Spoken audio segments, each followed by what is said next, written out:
Could the US national debt seriously bankrupt America? Back in the year 2000, the US national debt was around $10 trillion, but over the past 2.5 decades, we've seen borrowing like never before, so much so that that debt pile is now 3.5 times higher at $36.22 trillion. But why has this been focused on so much more over the past few years? Well, it's because something has changed in the past few years that now makes this big pile of debt look a hell of a lot scarier.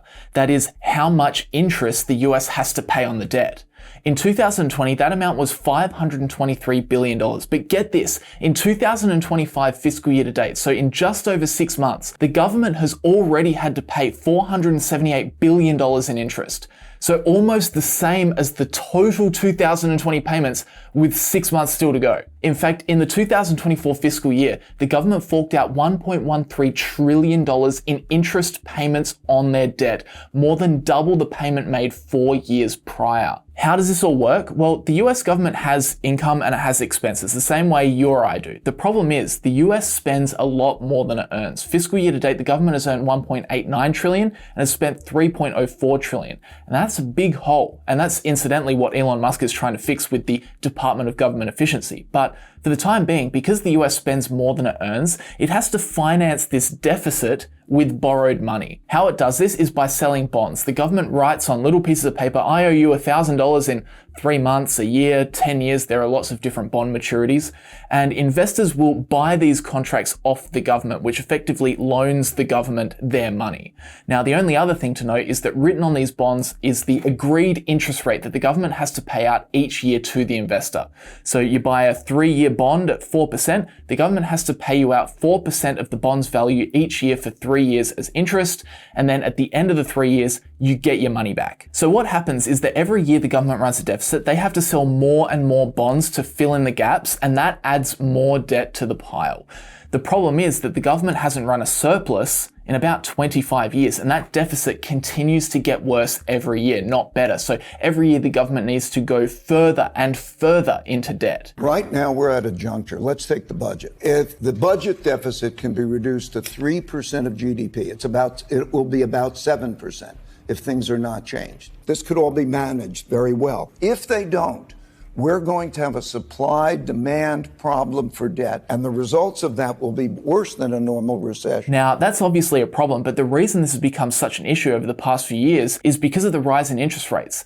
Think of it like this. You buy this nice house, and to do so, you take on $1 million mortgage. Now, if interest rates are at 0.5%, it's not a big deal. That's $5,000 per year in interest. But if interest rates all of a sudden rise to 5%, well, that's a huge problem because now the mortgage costs you $50,000 a year in interest alone. It's the exact same idea with the government's debt, but there are some nuances here. For our example, the US debt pile isn't one big loan, it's a collection of smaller loans that are all locked in for different lengths of time. Some loans need to be paid back in a month, some in a year, some in 10 years, some in 30 years. And they're all locked in at slightly different interest rates based on when the government created the bonds. So what's helpful to know with all this in mind is if you considered all the loans and all the interest rates, what's that average interest rate that the US is currently having to pay on that $36 trillion pile of debt? Well, we actually know that number. Back in 2020, the average interest rate was 1.772%.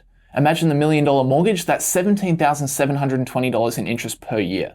But over the past few years, because we've needed to deal with the post-COVID inflation, the Federal Reserve has raised interest rates from 0 to roughly 4.5%. Now, what does that mean for the debt? Well, because the government doesn't actually make money, it means that when old bonds come due and investors need to be repaid, the government can't actually pay them. So what it does is it refinances the debt, aka it replaces the old loan with a new one. And this is a problem for the government now because in today's conditions, they're refinancing this debt at higher interest rates. If they borrowed $1 billion in 2020 and investors accepted a 1% interest rate, well, now they're demanding 4.3%. That's tough. And slowly but surely, chunks of this $36 trillion pile are being refinanced on more punishing terms. In fact, the average interest rate has already risen from 1.772% in 2020 to now 3.282%. The $1 million mortgage was costing $17,720 per year, and it now costs $32,820 per year. Now you just have to multiply that by 36.2 million, and that's the state of the annual US interest payments. So the fact that we still have to add more debt to the pile every year, plus the fact that new or rolled over debt now has to be financed at higher interest rates, are the reasons why the interest expense is now ballooning. But does this mean the US is going to default? That's the big question, but before I answer it, I want to talk about something else that's absolutely ballooning, which is the amount of spam in my inbox. Spam is so much worse these days. I'm now on my 3rd email address thanks to spam getting out of control. And the reason for it is because for bad players, harvesting and selling on your data is easier than you expect. Data brokers know your name, your phone number, they know where you live, and then they sell this information onto the highest bidder. And it happens much more frequently than you might expect. Even health insurance companies could raise your rates based on your online activity. These companies are teaming up with data brokers to collect data that could be used as determinants of health. It's insane. But that's where Incogni comes in. They reach out to data brokers on your behalf and they get you taken off of these lists. You sign up, give Incogni permission to act on your behalf, and they go out and find what list you're on and they demand you be taken off. And they make sure that your data stays off the market by conducting repeated removals.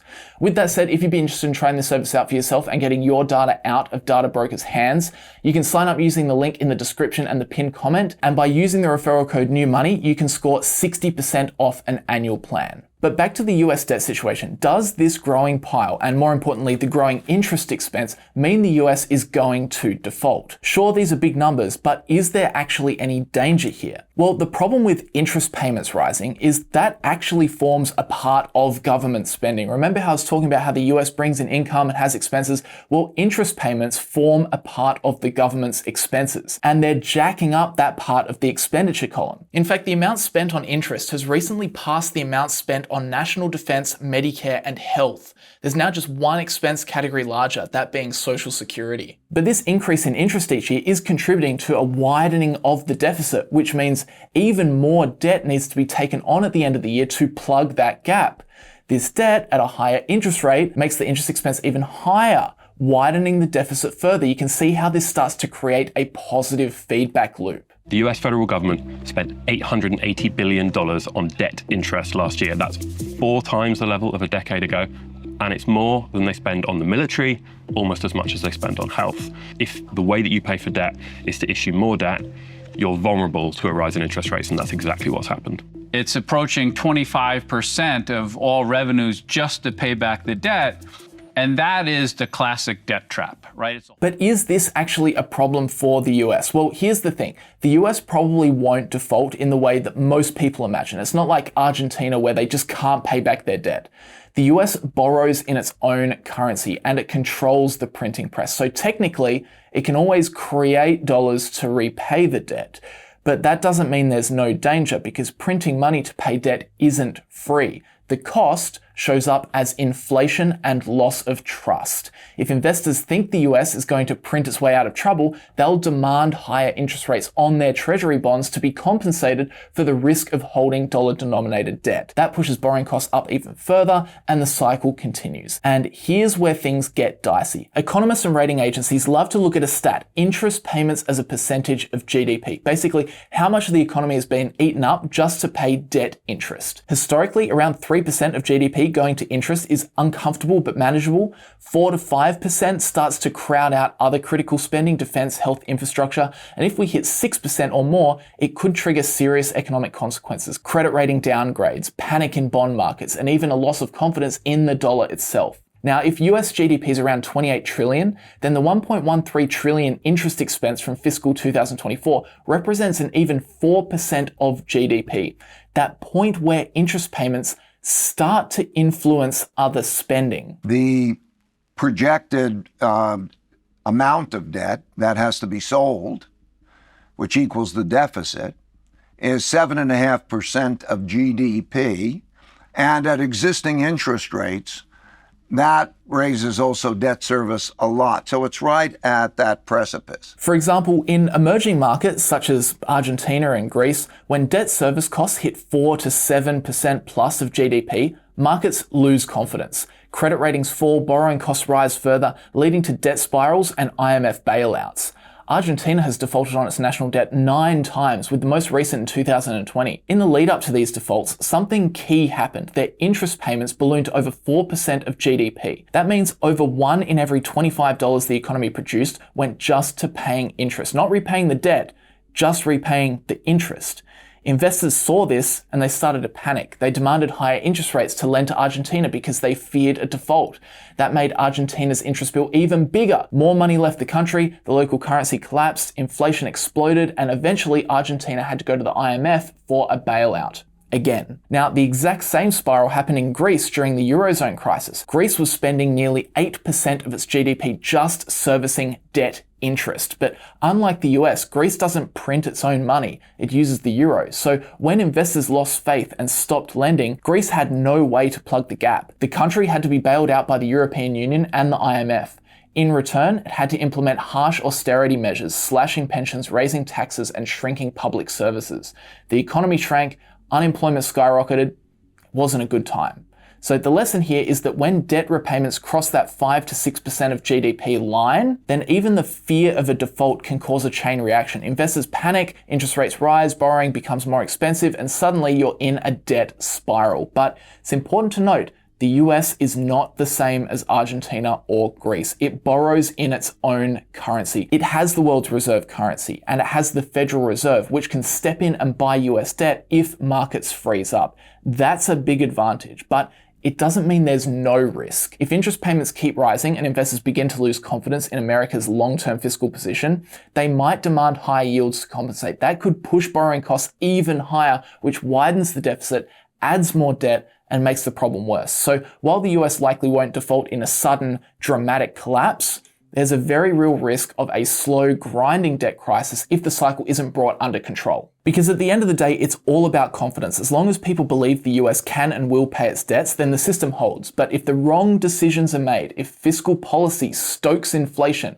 or political dysfunction leads to gridlock, things could start to change. For example, many are already concerned that Trump's proposed trade policies could trigger another inflation spike. Tariffs are inflationary, and if inflation rises, the Federal Reserve may have no choice but to hike interest rates again. That means even more of the national debt will be refinanced at even higher rates, and it brings America a step closer to the danger zone where investors lose confidence and credit ratings fall. And if you think that's totally out of the realm of possibility, well, think again. The US lost its AAA rating from S&P in 2011 after a debt ceiling standoff, and as recently as 2023, Fitch downgraded the US citing political dysfunction and rising debt. A downgrade is basically the credit world saying, we're not so sure you've got this under control. And then, of course, finally, there's the argument of the money printer. Sure, things might look sketchy, but hey, the Federal Reserve can always just print more money and bail us out, right? Well, that's both true and false. Yes, the Fed can create money and use it to buy government debt, but that doesn't come for free. The cost is inflation, and money printing was a major driver of the inflation spike we've seen over the last few years. So sure, we could print money to help pay down or service the debt, but we'd pay for it through rising prices. And once inflation kicks in, you're faced with a brutal choice. Do you raise interest rates to bring inflation back down, which makes interest payments on debt even worse? Or do you let inflation run, which erodes confidence in the dollar and makes investors demand even higher yields to hold government bonds? Either way, you kind of end up in the same place. Higher interest rates, higher borrowing costs, and a debt problem that just keeps getting bigger. So with that said, let me know what you think down in the comment section below. Do you see the national debt as a problem that could get worse? Or do you think the global system is so reliant on the US dollar that we'd basically prop things up no matter what? Either way, let me know in the comment section down below. Also, please leave a like on the video if you did enjoy it. It really helps me out and it helps out the channel tremendously. And with that said, I'll see you guys in the next video.